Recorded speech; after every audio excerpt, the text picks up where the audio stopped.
penjelajah Cafe Medan, konsultan kuliner, food vlogger, coffee enthusiast, apalagi ya, pokoknya semua tentang kuliner deh, semua tentang food and beverage. Insya Allah saya aktif di dalamnya. Dan hari ini, alhamdulillah, sebenarnya cita-citanya sih kita kepengen bikin podcast berdua aja kemarin, kepengen bikin podcast dan tempatnya di Marwan. Cuma ternyata ya terima kasih banyak ini ya. Tepuk tangan dulu untuk Marwan dong. Kita juga akhirnya dibikinkan acara seperti ini gitu. Jadi kita pengen ngisi podcast saja kemarin. Gerakan kita ini adalah gerakan sedekah ilmu, teman-teman. Jadi Abang Dan nanti yang memperkenalkan diri. Beliau sendiri adalah sekarang ini Master Engineering Coffee yang ada di Kota Medan, salah satunya. Mungkin ada beberapa, tapi ya yang sedang aktif banget dan hampir semua kedai kopi di Medan, termasuk Binjai, Sumatera Utara, memakai jasanya beliau untuk urusan mesin kopi. Nah, dalamnya nanti dia cerita nih, ini mantan dari perusahaan yang udah go internasional juga. Dan saya sendiri juga di 2017 saya adalah staff untuk market dan partnership di Traveloka Kuliner Indonesia, udah keliling Indonesia juga alhamdulillah. Dan di Medan sendiri saya udah pernah memanajeri 8 cafe resto, termasuk coffee shop juga udah pernah. Bagi kopi saya udah pernah 3 cabang, Kilini Indonesia saya pegang 12 cabang, yang Jamur Haji Mahmud 13 cabang, dan beberapa kedai kopi lainnya juga ada. Big Coffee juga saya pernah di Big Coffee. Alhamdulillah teman-teman kita bertemu hari di sini. Sesuai dengan hashtag yang saya bikin di bawah, ini tempat adalah tempat berbagi ilmu, bukan kita untuk laga ilmu. Jadi boleh teman-teman di sini boleh sharing, mungkin ilmu yang kalian punya kami belum punya, nanti boleh sharing ya kan Bang. Terus kita juga akan sharing ilmu yang kita punya, mudah-mudahan bermanfaat. Dan yang paling pastinya nanti, kalau saya sih sukanya bilangnya mudah-mudahan itu menjadi bekal nanti kita di level atasnya lagi. Mungkin itu sekilas dari saya teman-teman. Nanti saya juga minta teman-teman untuk memperkenalkan diri agar komunikasi timbal balik kita hari ini bisa berjalan baik ya Bang ya. Ya next ini Engineering Coffee Medan akan memperkenalkan diri. Ya. Terima kasih nih untuk semuanya yang udah hadir, terutama yang punya tempat, Marwan Cafe, Bang Andi, PCM, biar lebih dekat aja namanya Andi. Oke, di sini saya dipanggil di lapangan namanya Bang Aseng. Sebenarnya itu hanya nama panggilan dan tujuannya supaya lebih ingat aja sih, Bang Aseng ini dari Mesin Kopi Medan. 2019 setahun saya megang teknisi Starbucks seluruh Kota Medan. Di situ saya belajar tentang yang namanya perawatan mesin, tentang di instalasi air hingga listrik itu kita pelajarin, sampai bagaimana mesin itu betul-betul awet. SMP itu kenal sama seniman. Saya ditanya apa cita-cita kamu? Saya bilang nggak pengen jadi tentara Pak. Gitu kan, namanya lingkungannya tentara nih. Nah begitu saya tanya apa cita-cita lo? Cita-cita saya pengen gaji orang, bukan saya yang makan gaji. Hingga saat itu, sampai saat ini saya terus tanamkan motivasinya yang tadi. Jadi bangunlah branding kita mulai dari saat ini hingga akhir tua nanti kita bisa menikmatinya. Jangan kita berfokus yang namanya datang pinggir kerja pinggir pulang, hanya makan gaji. Ayolah, kita masih muda, bangkitkan yang namanya perubahan. Kita udah nggak kayak zaman dulu lagi kan, yang semua itu serba susah. Sekarang tinggal buka YouTube gampang. Mental kita masih belum terbangun. Siapapun yang kita jumpai, kita pasti grogi. Sebenarnya ini pun saya grogi. Iya. Siapa? Karena pasti bukan orang sembarang juga Bang ya. Iya. Saya tahu. Saya bilangnya gitu teman-teman. Kadang-kadang bukan tentang level doang gitu. Jadi bagi saya orang yang kepengen cari ilmu itu lebih mulia di atas segalanya. Benar. Karena di dalam Al-Quran sendiri juga ilmu itu nggak pernah habis. Sampai ke negeri Cina katanya kan. Tapi niatnya ya mau cari ilmu ya, benar-benar apa ya, ngumpulin kekuatan diri sendiri sih sebenarnya. Ilmu tuh kadang-kadang orang nilainya mahal, padahal kalau menurut saya berjuta-juta juga nggak mahal, karena ketika kita bisa timbun itu di dalam diri kita, nantinya menjadi upselling skillnya diri kita, bisa menghasilkan yang lebih mahal lagi kan? Jadi orang-orang besar itu dibayar mahal karena mereka punya sesuatu yang besar di dalam dirinya. Luar biasa itu. Teman-teman, hari ini serius, tapi jangan serius banget lah. Serius tapi santai, karena materinya sebenarnya ini hal yang harusnya seorang barista udah kuasai dulu sebelum dia masuk ke dunia kerja. Jadi kalau di beberapa orang di Medan, banyak komunitas di Medan, itu kan yang mereka asal duluan itu kan barista skills. Tapi kalau saya sih kurang setuju. Sebenarnya si Mbak tadi yang lebih baik. Jadi ada basic kopi dulu sebenarnya. Ibaratnya kan gini, kayak kita tukang masak Indomie, tapi kita nggak pernah beli Indomie bungkusan gitu loh. Gimana cara masak? Oh, masak itu gini, apinya harus gini, harus terbang, harus ini, harus segala macam. Tapi megang Indomie sendiri belum pernah. Alangkah lucunya kan? Sama halnya, jadi unsur-unsur yang ada di barista sendiri adalah si kopi, si mesin sebagai penunjang kegiatan si barista sendiri, baru kembali ke skill baristanya. Sebenarnya itu kan, belajar dulu tentang hal-hal yang menunjang kegiatan si barista sendiri. Jadi kalau ini hari ini alhamdulillah, hari ini kasih gratis loh. Hari ini. Iya, luar biasa, tepuk tangan dong. Hari ini kalian orang-orang yang beruntung. Jadi kalau dia buka kelas nanti kemungkinan harganya udah di 3 jutaan. 2,5 sampai 3 juta mungkin nanti. Harus free lah. Ya, tapi kami lagi berusaha untuk segala sesuatunya itu free. Sedekah ilmu ya Bang? Iya. Jadi alhamdulillah teman-teman ini terpilih untuk menjadi orang yang mendapatkan ilmu yang penting banget sebagai profesionalitasnya seorang barista, dan itu free. Boleh simpan, boleh mau catat, boleh mau rekam dari HP, silakan nanti ceritakan ke teman-teman di luar sana. Coba tahu 5 tahun lagi ketemu mereka udah jadi mentor semua deh Bang. Amin. Jadi coach ya kan, kamu ini pengalamannya udah banyak banget, udah tahunan juga. Iya kan, benar ya. Jadi agak santai aja hari ini, nanti dilanjutkan sama Bang Aseng akan menjelaskan bagaimana sih yang terpenting bagi saya untuk teman-teman catat nanti adalah bagaimana perawatan yang rutin dari sebuah mesin kopi. Itu yang paling penting, karena memang bagi kami manajer, bagi kami owner, itu ketika mesin rusak itu rasanya dunia mau meledak. Dan faktor utama mesin rusak itu adalah baristanya. Benar. Saya nggak jelekin barista ya Bang. Mungkin si Abang orang-orang barista yang ngerti untuk bagaimana sih closing dan opening itu. Mungkin nggak ngerti, udah tahunan. Tapi ada barista yang nggak punya barista, begitu closing ceweknya udah nunggu di depan atau cowoknya udah nunggu di depan ya kan. Closing dulu kayak kan, nanti gelas bersih. Mesinnya belum dibersihin. Apa-apa aja yang perlu dibersihin, nah nanti Bang Aseng yang akan jelasin. Terima kasih nih udah memperkenalkan dirinya masing-masing. Sekali lagi saya ucapkan terima kasih yang punya tempat udah mengizinkan kita untuk berbagi ya secara free. Untuk pertama yang biasa sering barista lakukan, saya pasang dulu. Setelah buat kopi, biasanya dibersihkan apa aja? Ini aja kan? Kebanyakan. Hampir semua coffee shop hanya dibersihkan ampasnya, dibuang, dilap, udah. Ini namanya di mesin kopi portafilter. Portafilter, dan ini sebagai penanda double smooth atau untuk double shootnya si espresso. Nah ini namanya basket filter. Basket filter dibilang filternya dari mana Bang? Ini yang lubang-lubangnya. Ini tempat wadahnya si bubuk kopi ditampung, kemudian nanti dia posisinya ditempel di sini. Nah, jadi yang sering saya temuin setelah barista buat kopi itu kebanyakan berfokus pada closing ini aja, ampas dibuang, dilap, sudah. Tapi setelah closing itu banyak yang meninggalkan bekas di sini, yaitu hitam.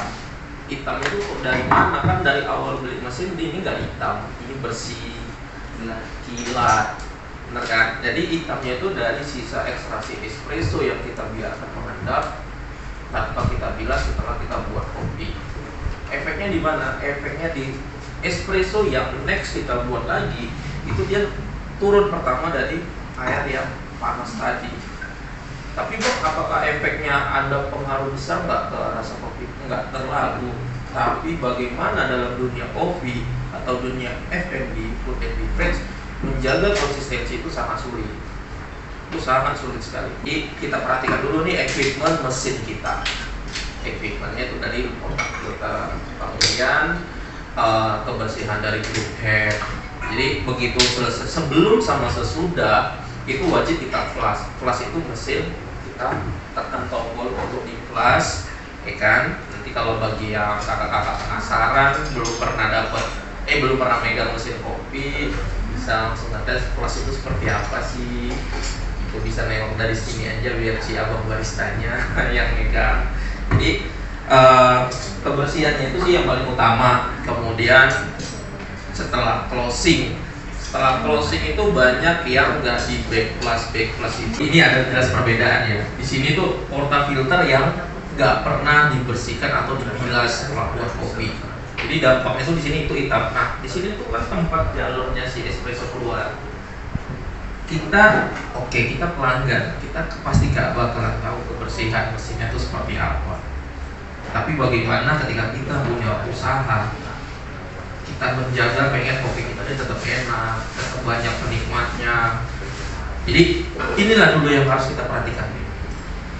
Nah, tapi kan pasti ada celah yang menyangkut di jalur spoutnya, di lubangnya ini ya. Nah, nanti ada stepnya lagi untuk cara membersihinnya. Tapi ini hanya gambaran. Ketika setelah selesai buat espresso dan kita nggak langsung bilasnya dari mana bang? Di flash aja lagi mesinnya. Kita bilas, udah, itu letak aja di tray-nya si mesin kopi. Aman kok. Nggak akan bermasalah. Paling bicara masalah air ya, kalau masalah air itu sedikit boros enggak, tergantung cara kita nge-flushnya itu terlalu over atau enggak, karena kan hanya nge-flush, jadi enggak akan pasti terlalu banyak si airnya. Ini namanya shower screen. Shower screen yaitu yang untuk memfilter si kopi tadi. Jadi di mesin kopi itu ada namanya shower screen, kemudian di atas shower screen itu nih ada plat pembelah air juga. Jadi ini dampak dari mesin yang enggak pernah ada perawatan sama sekali. Jadi secara visual rasanya masih akan berbeda. Kemudian air yang jatuh, yang filter ini ketika dia bersih, pasti hasilnya air itu pasti bagus kok. Tapi ketika dia lubang-lubang setiap filternya ini ketutup sama kotoran kopi, pasti akan beda. Terus bang, kenapa kok bisa menjadi menggumpal gini ya? Nah, itu ketika espresso yang kita buat terus menerus kita biarin, dia itu bakal jadi gumpalan. Efeknya di mana nanti bang? Mesin bisa rusak. Rusaknya di mana? Yang harusnya pompa bekerja tidak ada tekanan lagi, dengan ketutupnya screen shower ini bisa menjadi efek ke pompa. Terus kok bisa efek ke pompa bang? Kan nggak terlalu kali ketutupnya gitu kan, tapi air masih bisa keluar kok bang. Nah, kita bukan bicara ketika dia nge-flush tanpa beban, kita bicara ketika dia di-flush atau di-brew dengan beban espresso. Yang harusnya standar mesin kopi itu pompa bekerja di 9 bar dengan catatan mesin yang sudah rotary pump atau skala komersial gitu.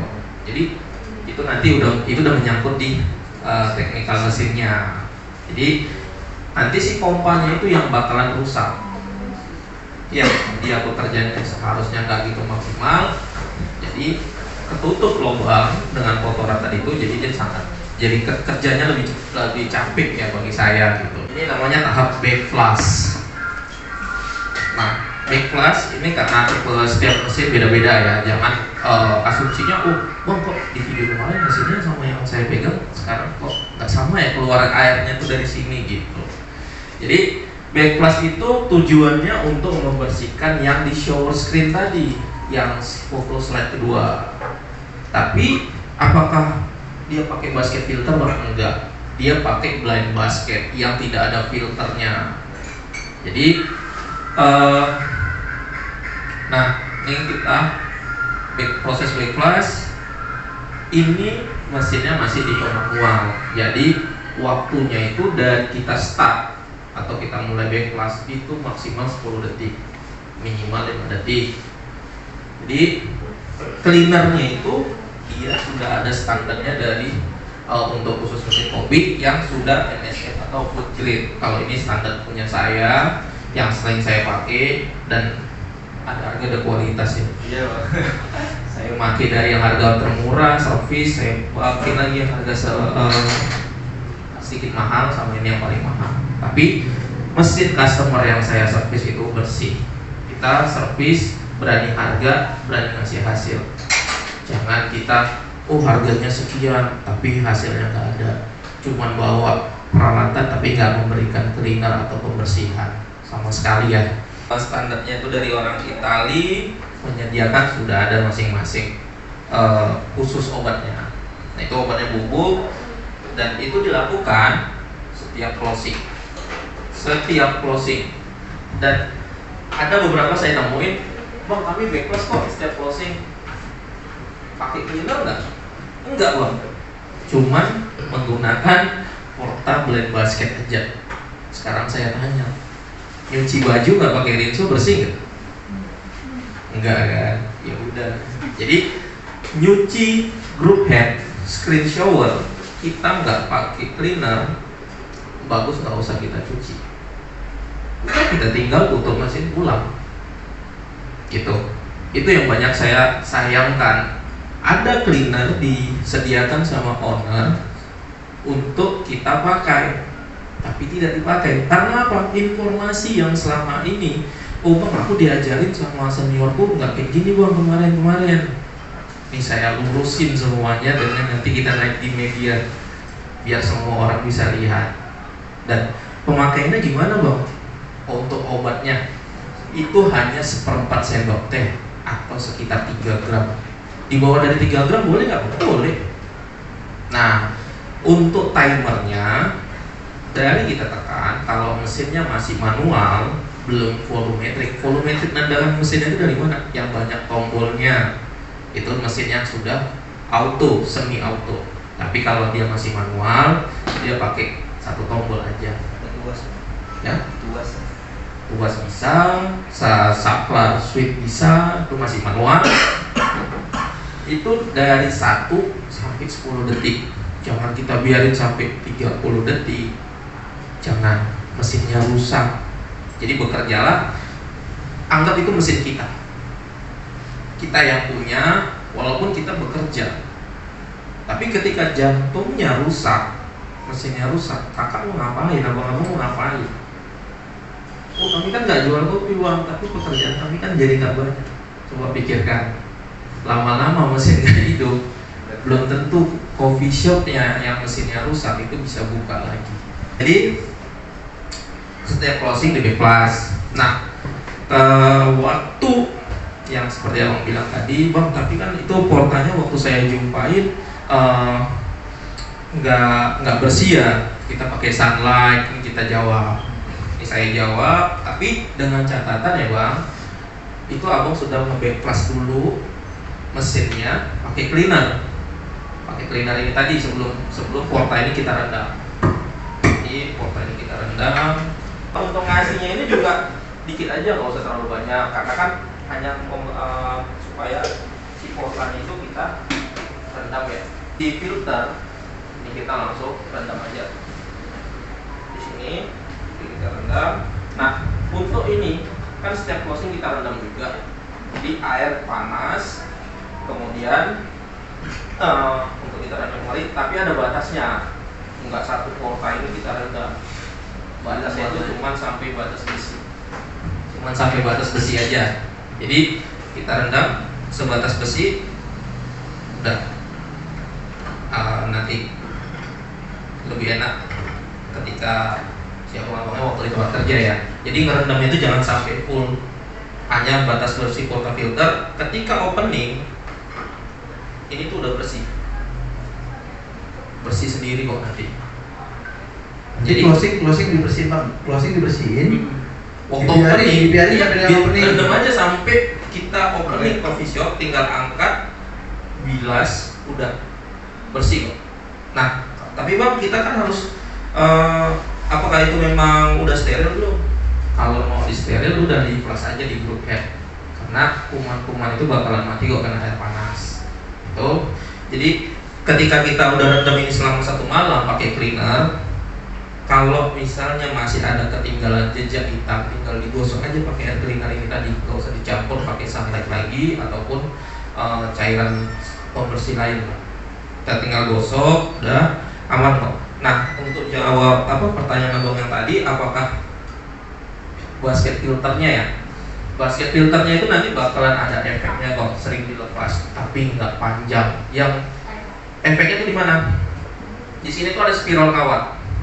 Nah, spiral kawatnya itu nanti bakalan jadi udah kurang rapat lagi. Tapi yang namanya benda dipakai pasti rusak. Motor dipakai aja bisa rusak, kan? Cuman bagaimana? Kenapa saya suruh rendam?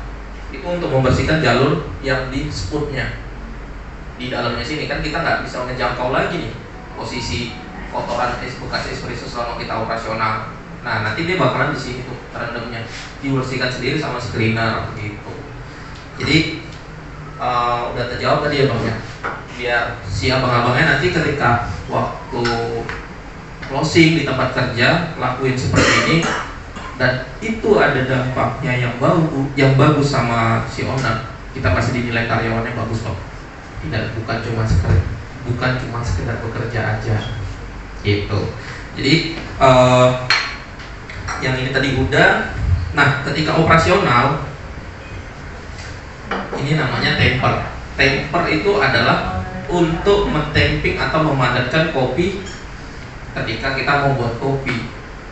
Nah, yang pernah saya jumpai, ini kayaknya pernah ketok juga nih kontak.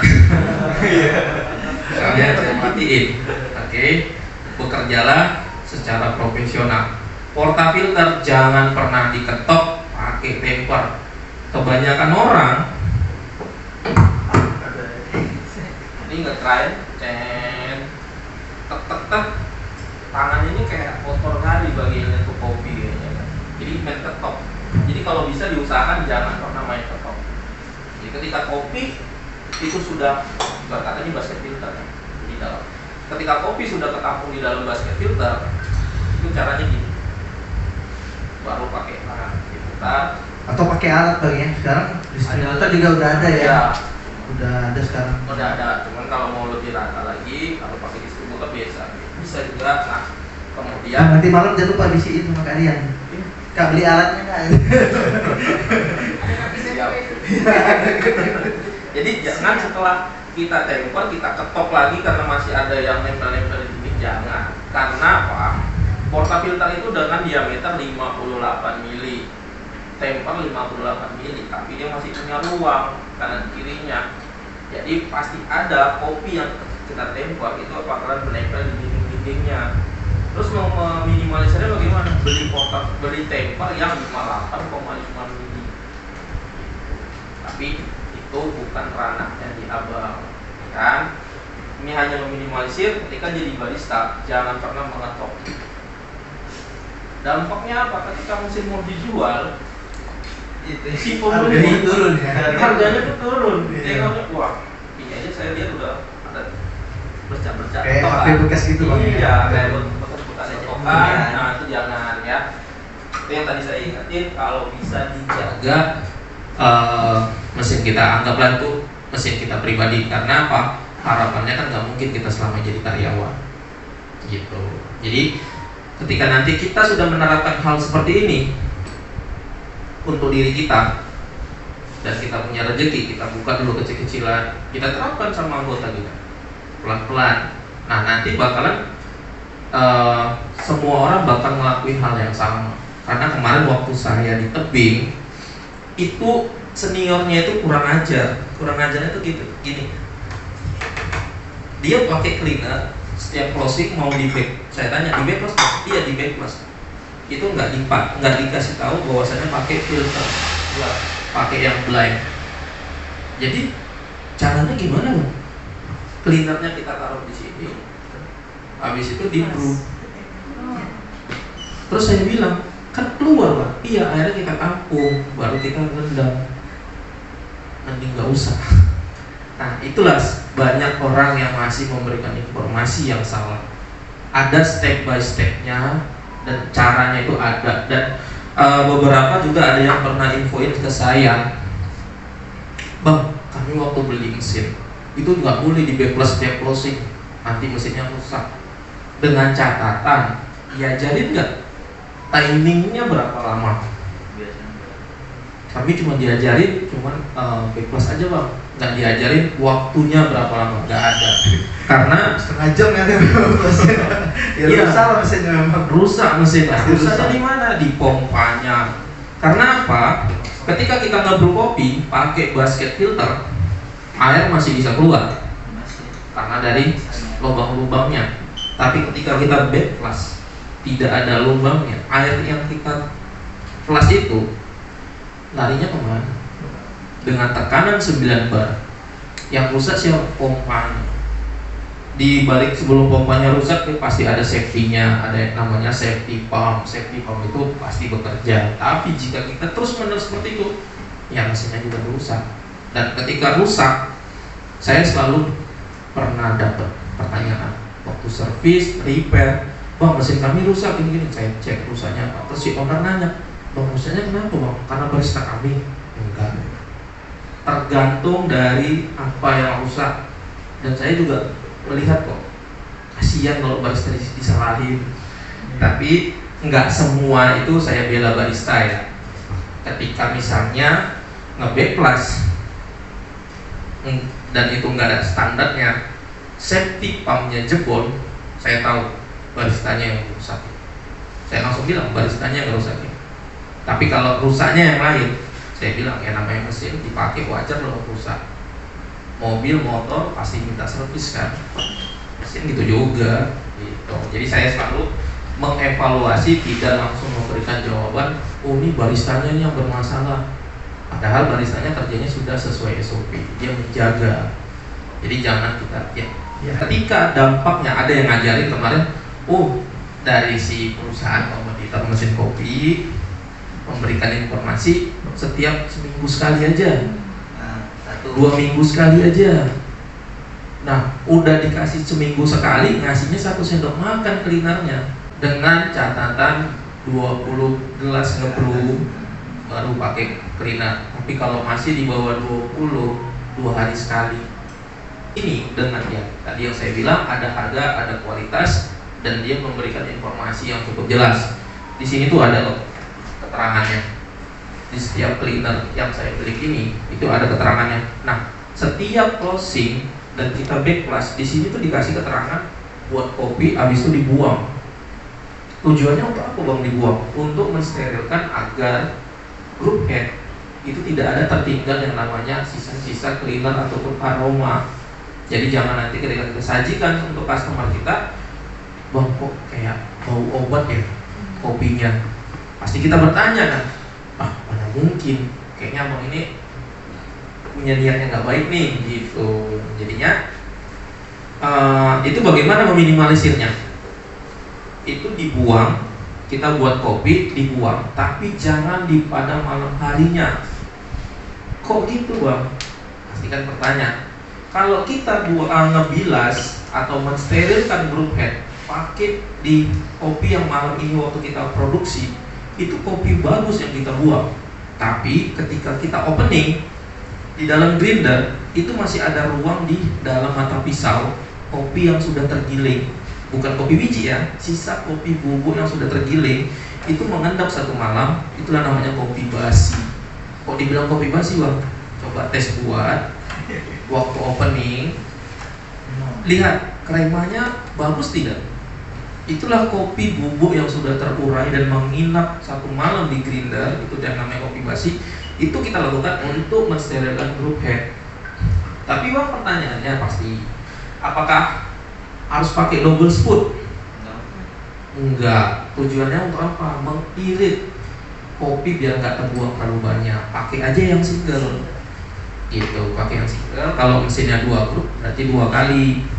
Nah, Kalau misalnya meminimalisirnya gimana bang? Misalnya kami nggak mau terlalu banyak nih buang kopi waktu untuk mensterilkannya, ya udah meminimalisirnya kalau masih slow traffic atau medium traffic ya masih normal-normal aja. Hari ini grup sebelah kanan untuk mensterilkannya kopi nggak terlalu banyak terbuang.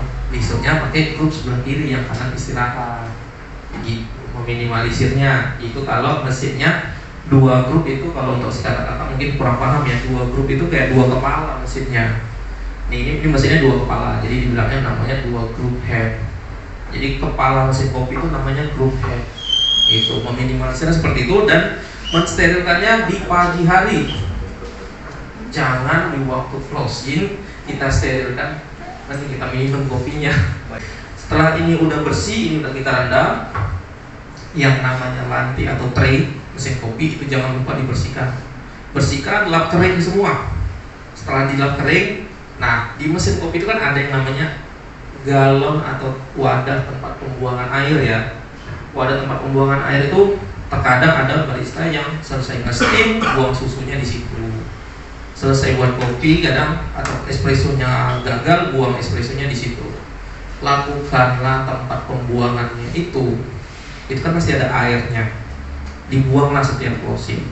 Tujuannya untuk apa? Ketika bar ini punya aroma, musuh utama mesin kopi itu tikus. Dan hal-hal yang seperti itu. Jadi tadi step by stepnya udah. Setelah kita backflash, kota kita rendam, kemudian trim, kita lap kering, kita bersihkan semua mesin, kemudian di galon pembuangan atau tempat tampungan air pembuangan dari mesin itu langsung kita buang. Jadi besok pagi kita serah terima sama anak pagi pun tidak enak. Buatlah SOP serah terima barista tuh senyaman mungkin. Mantap. Jadi abang ini udah dapat ilmu baru ya bang? Ya. Nanti di sharing ya bang sama junior-junior kita, adik-adik kita, biar dunia perkopian kita tuh majunya cepet. Bandung, Jakarta, Surabaya udah ngampun. Tapi dengan catatan. Jauh banget kita bang. Jauh ya, banget. dengan catatan mesin yang sudah volumetrik atau yang banyak komponen, mungkin si abang-abang udah paham ya. Sekarang kakak nanti kita belajar lagi. Kalau sudah volumetrik, mainkan volumetriknya, jangan main manualnya. Teman boleh save ya, Instagramnya ada di engineering. Boleh ya. Mesin kopi Medan. Iya. Mungkin bukan untuk kita dulu mungkin ya, kayak bapak kan belum ada yang barista, mungkin belum punya kedai kopi mungkin ya kan, si abang, si kakaknya. Tapi mungkin teman-teman udah ada yang punya nih, kebingungan kan, mau apa segala macam. Nah, gak apa-apa. PCM tugasnya memang itu bang. Ya, saya membantu mengiklankan orang. Jadi boleh kayak engineering mesin kopi Medan. Teman-teman nanti ada step selanjutnya dari Bang Aseng. Mungkin nanti akan ada praktek di mesin juga. Nanti teman-teman lihat di mana sih posisi si basket tadi dan segala macam. Proses pembersihan ya kali ya. Kita ke Gebar kayaknya ya. Teman-teman yang mau lihat dari dekat boleh silakan. Apa aja bang proses yang harus dijalani seorang barista pada saat closing ya? Ya yang paling rutin lah bang, biar jangan sampai salah. Oke, kalau misalnya setelah di backflash dia akan mati sendiri, nanti kita lihat matinya. Kalau misalnya mau dimatikan secara manual, tekan aja tombol manual. Bisa buang, kita flash dulu sekali. Nah, waktu di backflash tadi kan pakai obat. Kita nyuci baju, setelah kita pakai Winso, kan ada kita proses bilas. Nah, kita bilas tanpa obat. Jadi sih nggak usah masukin cleaner lagi, langsung aja kita backflash lagi tanpa obat. Kita buat auto. Bang, buat autonya gimana? Tombol manual sama tombol ristretto ditekan secara berbarengan sampai lampu merah. Nah, ini di mesin Bezera. Terkadang mesin-mesin espresso yang lain berbeda gitu. Oke, ini kita stop. Oke, kemudian kita flash. Sudah. Untuk di tray ini selalu sedia kain. Tujuannya begitu kita flash langsung kita lap, biar nggak meninggalkan jejak bekas air dan nanti bisa kering sendirinya, bakaran seperti jamuran di mesinnya. Oke. Kemudian, nah Untuk di mesin, ini kan ditaruh gelas nih. Jadi ketika kita mau naruh kain di plat besinya, jangan ditutup semua. Kita kasih ruang plat-plat udara yang bolong ini untuk membuang udara panas di dalam mesin. Baru kita cetak gelas. Jadi dikasih space ruang. Nah, kalau misalnya langsung kayak gini, boleh nggak bang gelasnya tanpa ada kainnya di atas tray mesin? Boleh. Lap dulu gelasnya sampai kering. Jangan basah-basah di dalam sini. Nanti mesinnya itu bakalan jamuran. Steam mode bersih, porta filter ini bersih dari air yang steaman tadi.